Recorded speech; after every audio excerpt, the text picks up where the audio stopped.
নমস্কার বন্ধুরা, বাঙাল ভার্সেস গৌটি পাকঘরে সবাইকে স্বাগত জানাই। আজকে আমি চলে এসেছি নতুন একটি ভিডিও নিয়ে।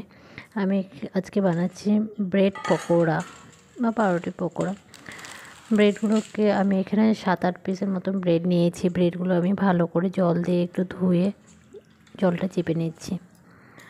আপনারা অনেক রকমভাবে পাউরুটি খেয়ে থাকেন, কিন্তু এইভাবে একবার পাউরুটি দিয়ে পকোড়া বানিয়ে খেয়ে দেখবেন, আশা করছি খুবই ভালো লাগবে। সন্ধ্যার চায়ের সাথে যদি একটু এরকম স্ন্যাক্স থাকে তো অবশ্যই খুবই ভালো লাগে। তো আমি এখানে ব্রেডগুলোকে ভালো করে ধুয়ে জল ঝরিয়ে নিচ্ছি। আপনারা চাইলে গুঁড়ো করে নিতে পারেন, কিন্তু ওই সব ঝামেলা, গুঁড়ো করা ঝামেলা থেকে আপনারা এইভাবে জল দিয়ে একটু ধুয়ে নেবেন, আসলে ভালো, খুব তাড়াতাড়ি হয়ে যাবে। তো ব্রেডগুলো আমি সবগুলো এখানে ভালো মতো জলে জাস্ট ডুবিয়ে তুলে নিচ্ছি, খুব বেশি ভিজিয়ে রাখা দরকার নেই। তো ব্রেড আমার সব ধোয়া হয়ে গেছে, এখন জলটাও চেপে নিয়েছি। এখন আমি ব্রেডগুলোকে হাত দিয়ে একটু ভালো করে মিলিয়ে নেব। এর মধ্যে আমি কিছু উপকরণ মেশাবো, সেগুলো আমি আগে থেকে কেটে রেখেছি। এখানে আমি একটা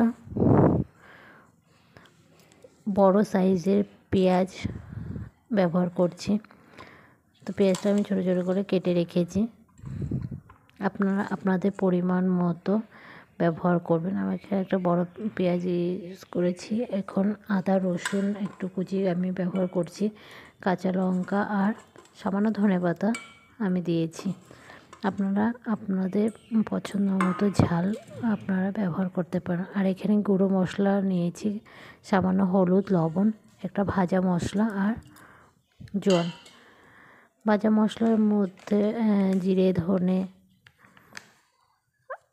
আর কিছু গোটা গরম মশলা দেওয়া আছে।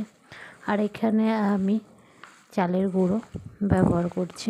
আপনারা চাইলে বেসন ব্যবহার করতে পারেন। চালের গুঁড়োটা দিয়েছি যাতে পকোড়াটা একটু মুচমুচে হয়। তা এখন আমি সব কিছু দিয়ে ভালো করে মেখে নিচ্ছি। সব কিছু আমি এখানে মাখাটা একটু শুকনো শুকনো মনে হচ্ছে, আমি এখানে পরে একটু জল ব্যবহার করব। আর একটু হলুদও কম লাগছে, সেই জন্য আমি এখানে সামান্য পরিমাণ হলুদ আর সামান্য লবণ যোগ করব। আপনারা সব কিছু দিয়ে ভালো করে মেখে নেবেন। আশা করছি এভাবে একবার বানিয়ে দেখবেন, পকোড়া খেতে খুবই ভালো লাগবে। তো আমার এখানে প্রায় মাখা হয়েছে, আর হলুদ আর লবণটা ভালো করে মিশিয়ে নিচ্ছি। আমি অন্যদিকে কড়াইতে তেল গরম করতে বসিয়ে দিয়েছি। তেল আমার প্রায় গরম হয়ে এসছে আর আমার মাখাটাও হয়ে গেছে। এখন আমি সব পকোড়াগুলো ভেজে নেব।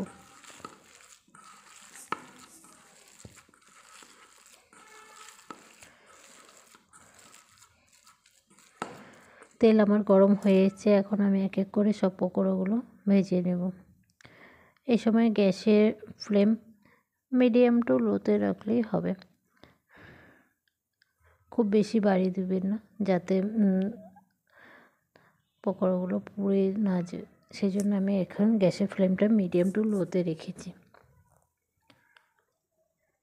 আর এই দেখবে খুব সহজে 5-7 মিনিটের মধ্যে পকোড়াগুলো ভাজা হয়ে যাবে, খুব বেশি সময়ও লাগবে না, খুব জলদি পকোড়াগুলো তৈরি হয়ে যায়।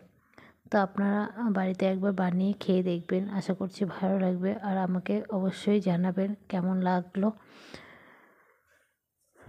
আর আমার ভিডিওগুলো কেমন লাগছে অবশ্যই কমেন্ট করে জানাবেন। ভিডিও ভালো লাগলে লাইক, কমেন্ট এবং শেয়ার করবেন। পাশে থাকা বেল বাটনটি প্রেস করে রাখবেন, যাতে আমার ভিডিও ছাড়ার সাথে সাথে আপনাদের কাছে নোটিফিকেশান চলে যায়। তো প্রায় সব পকোড়াগুলো আমার ভাজা হয়ে এসছে, দেখুন কত সুন্দর হয়েছে, খুবই দেখে মুচমুচে মনে হচ্ছে। এভাবে একবার আপনারা বানিয়ে দেখুন, আশা করছি খুবই ভালো লাগবে। একটা ঝাল চাটনি বা সসের সাথে পরিবেশন করতে পারেন। ব্রেড পকোড়াগুলো কেমন হয়েছে অবশ্যই জানাবেন। আর ভিডিও ভালো লাগলে অবশ্যই লাইক, কমেন্ট, শেয়ার করবেন।